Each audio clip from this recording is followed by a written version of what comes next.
Capítulo 3.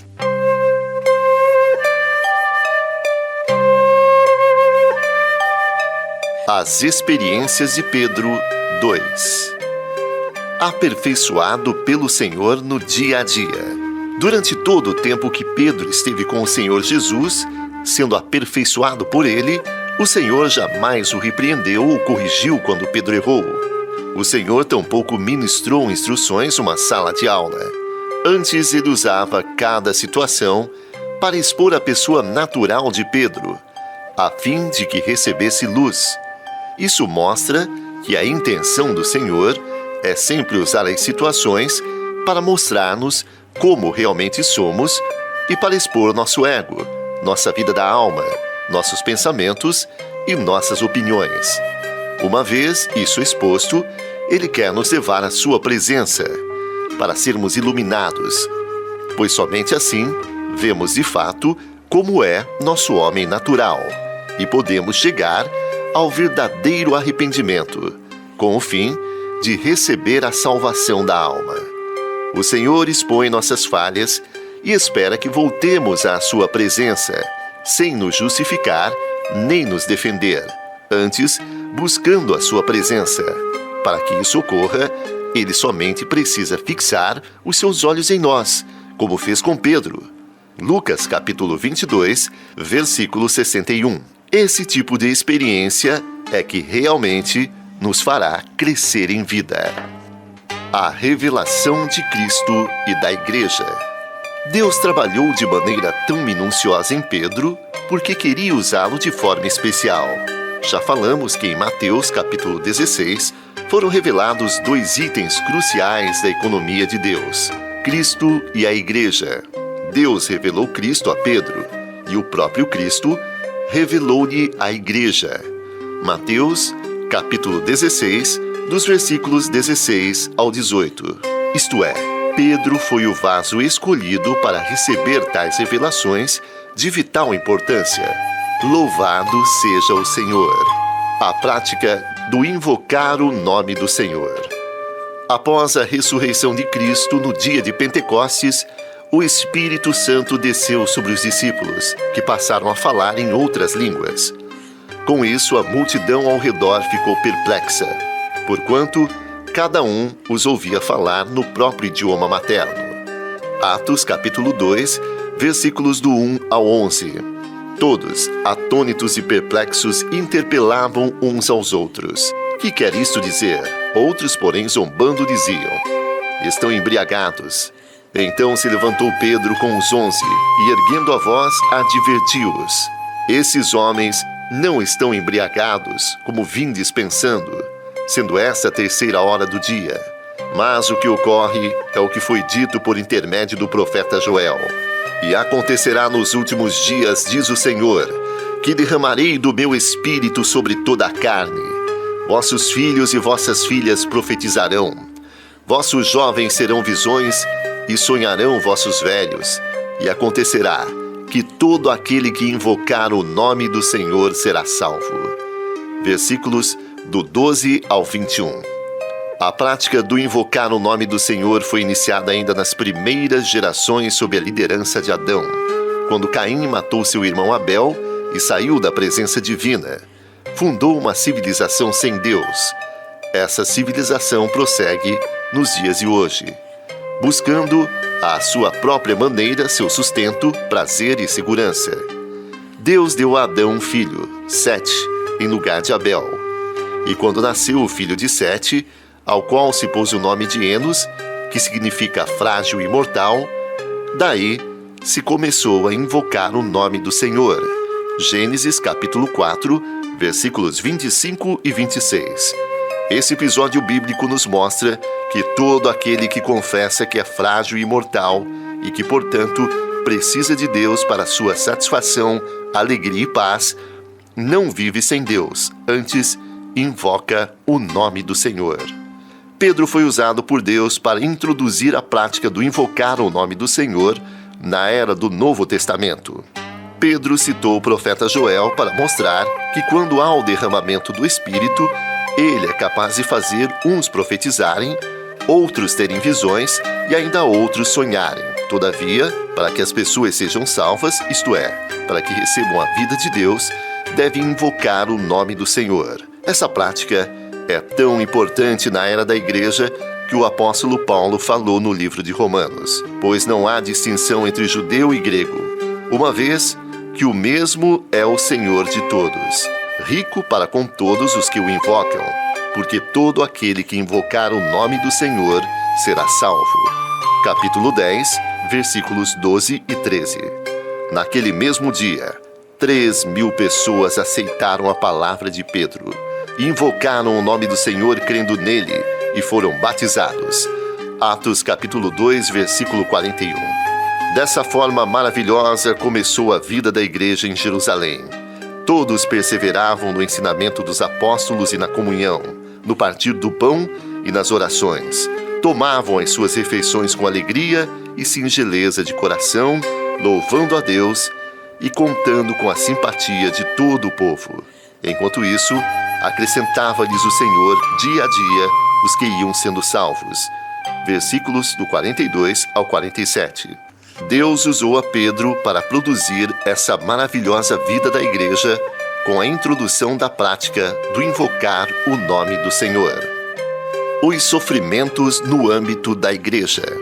O livro de Atos, no capítulo 8, registra a grande perseguição contra a igreja em Jerusalém após a morte de Estevão. Saulo foi mencionado como um jovem que assolava a igreja, entrando pelas casas e arrastando homens e mulheres, encerrava-os no cárcere. Versículos do 1 ao 3. Ele havia conseguido autorização dos principais sacerdotes para prender todos os que invocavam o nome do Senhor. Atos capítulo 9, versículo 14. O Senhor apareceu a ele no caminho para Damasco, e logo depois ele foi batizado, invocando o nome de Jesus.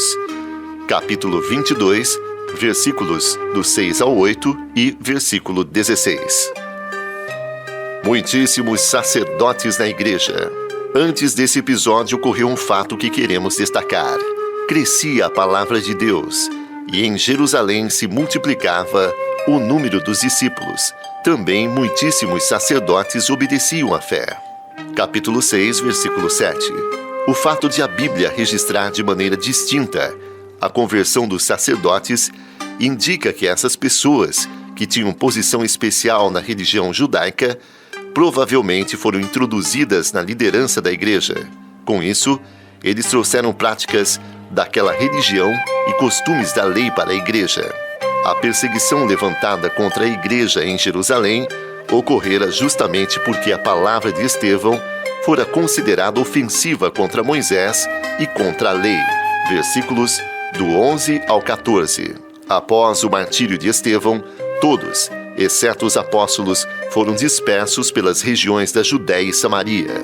Os apóstolos tiveram de permanecer em Jerusalém para manter acesa a luz do candelabro, o testemunho da igreja, num ambiente hostil, onde era arriscado invocar o nome do Senhor. Entendemos que foram essas as razões que deram início aos problemas na igreja em Jerusalém em nível de liderança. Os sacerdotes foram introduzidos na liderança da igreja por inexperiência dos apóstolos. Ninguém deve liderar a igreja simplesmente por ter sido líder religioso no passado ou possuir algum tipo de habilidade natural para a liderança. A atribuição dessa função deve ocorrer exclusivamente por crescimento espiritual e confirmação do Espírito.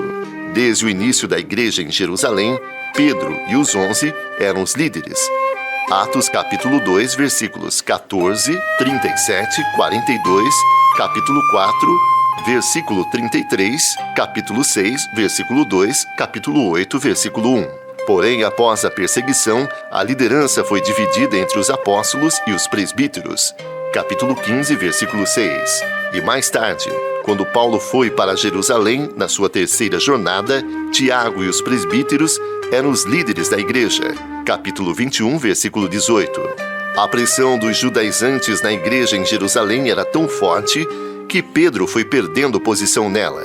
Após isso, os apóstolos não foram mais mencionados. Ficou patente que a entrada dos sacerdotes na igreja mudou a composição da liderança. Consequentemente, a prática do invocar o nome do Senhor foi substituída pelas práticas da lei e dos costumes de Moisés. Os da circuncisão. Quando Pedro voltou a Jerusalém após ter sido enviado pelo Espírito para abrir a porta do Evangelho também aos gentios, na casa de Cornélio, foi acusado pelos da circuncisão nos seguintes termos: entrasses em casa de homens incircuncisos e comesses com eles. Atos capítulo 11, versículos 2 e 3. Surpreendentemente, vemos que a Bíblia relata existir na liderança da igreja um grupo referido como sendo os da circuncisão. A respeito da circuncisão, Paulo afirma com veemência: para a liberdade foi que Cristo nos libertou. Permanecei, pois, firmes e não vos submetais de novo a jugo de escravidão. Eu, Paulo, vos digo, se vos deixardes circuncidar, Cristo de nada vos aproveitará. De Cristo vos desligastes, vós que procurais justificar-vos na lei, da graça decaístes. Gálatas capítulo 5, versículos do 1 ao 4. Alguns da seita dos fariseus. Atos capítulo 15, versículo 1, relata que alguns indivíduos que desceram da Judéia, ou seja, da igreja em Jerusalém, ensinavam aos irmãos: se não vos circuncidardes, segundo o costume de Moisés, não podeis ser salvos. Por causa da contenda gerada acerca desse assunto, Paulo e Barnabé subiram a Jerusalém e foram bem recebidos pela igreja, pelos apóstolos e pelos presbíteros, e relataram tudo o que Deus fizera com eles.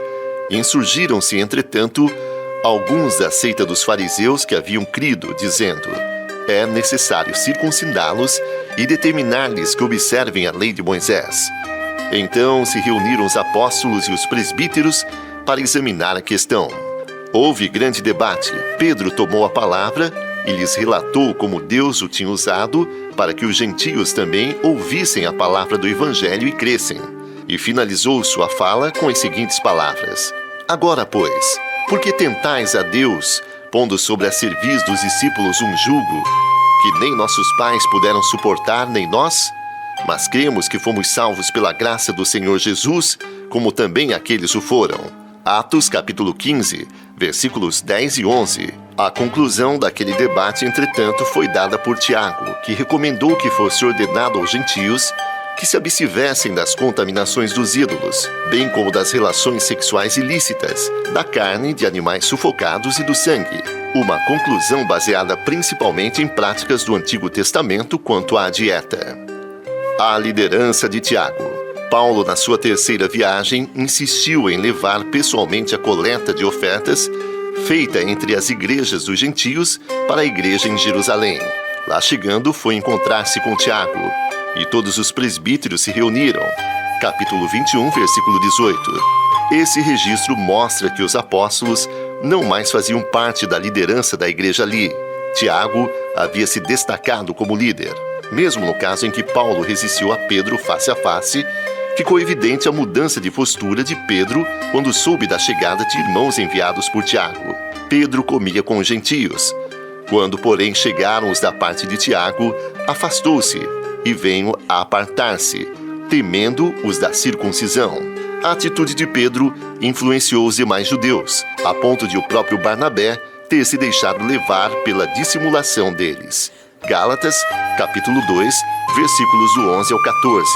Essa passagem revela a preeminência de Tiago como líder principal sobre os da circuncisão. De Babilônia aos forasteiros. Pedro estava na Babilônia quando escreveu as suas 2 epístolas para os forasteiros da dispersão no Ponto, Galácia, Ásia e Bitínia.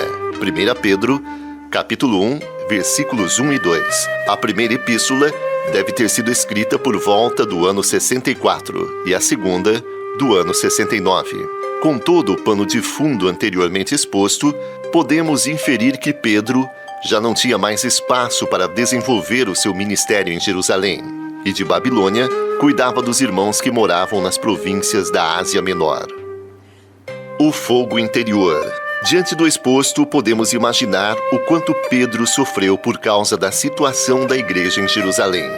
Ele que fora preparado pelo Senhor para assumir a principal liderança no início da era do Novo Testamento, foi pouco a pouco impedido de levar a cabo o que lhe foi comissionado por Deus. Pedro foi usado para introduzir a prática do invocar o nome do Senhor. Também foi ele quem o Senhor usou para abrir a porta do Evangelho aos gentios. Mas, por permitirem que sacerdotes fossem introduzidos na liderança da igreja em Jerusalém, a pressão para voltar à prática a lei e os costumes de Moisés tornou-se incontrolável, desfigurando totalmente a prática saudável que havia no início da vida da igreja, nos princípios do Novo Testamento. Todos os 12 apóstolos erraram ao permitir que os judaizantes assumissem a liderança da igreja em Jerusalém. Pouco a pouco, os apóstolos foram perdendo influência na igreja, e a religião judaica foi introduzida pelos da circuncisão sob a tutela de Tiago. Até a obra de Paulo entre os gentios foi muito prejudicada pelos judaizantes, que pregavam que era necessário circuncidar-se para ser salvo, segundo o costume de Moisés. Atos capítulo 15, versículos 1 e 5. Paulo advertiu os Gálatas com veemência: admiro-me que estejais passando tão depressa daquele que vos chamou na graça de Cristo para outro evangelho, o qual não é outro, senão que há alguns que vos perturbam e querem perverter o evangelho de Cristo. Mas ainda que nós, ou mesmo um anjo vindo do céu, vos pregue evangelho que vá além do que vos temos pregado, seja anátema. Gálatas capítulo 1, versículos do 6 ao 8. A nossa alma precisa ser purificada, assim como o ouro é purificado pelo fogo. Para se apurar o ouro, são necessárias altíssimas temperaturas. Quanto maior a temperatura, mais puro esse metal se torna. Durante o processo de refinamento, o ouro passa várias vezes pelo fogo. Essas experiências de Pedro eram como fogo intenso para remover os elementos naturais que ainda restavam em sua alma. Os sofrimentos que visam purificar-nos não são aqueles devidos aos erros ou pecados que cometemos, e o objetivo deles é eliminar as coisas naturais da nossa alma, assim como ocorreu com o apóstolo Pedro. Foram essas experiências fortes que habilitaram Pedro a escrever: amados, não estranheis o fogo ardente que surge no meio de vós, destinado a provar-vos, como se alguma coisa extraordinária vos estivesse acontecendo. Pelo contrário, alegrai-vos na medida em que sois coparticipantes dos sofrimentos de Cristo, para que também, na revelação de sua glória, vos alegreis exultando. Se pelo nome de Cristo sois injuriados, bem-aventurados sois, porque sobre vós repousa o Espírito da glória e de Deus. Não sofra, porém, nenhum de vós como assassino, ou ladrão, ou malfeitor, ou como quem se intromete em negócios de outrem.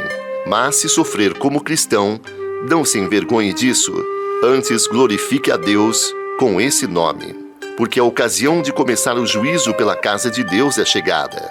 Ora, se primeiro vem por nós, qual será o fim daqueles que não obedecem ao Evangelho de Deus? 1 Pedro, capítulo 4, versículos do 12 ao 16. Deus quer purificar a sua casa antes de julgar o universo, versículo 17.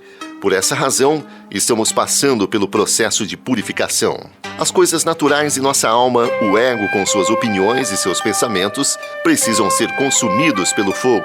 Pedro passou por todas essas experiências de provação. Enquanto ele seguia Jesus, o seu homem natural foi exposto pelo Senhor em várias ocasiões. E após a morte e ressurreição de Jesus, Deus completou o trabalho em Pedro com fogo ainda mais intenso. Isso tudo amadureceu Pedro, que pôde ser usado para escrever as suas 2 epístolas maravilhosas, principalmente acerca dos sofrimentos que redundam na salvação completa, pois Deus quer que sejamos como Ele é, em vida e em natureza.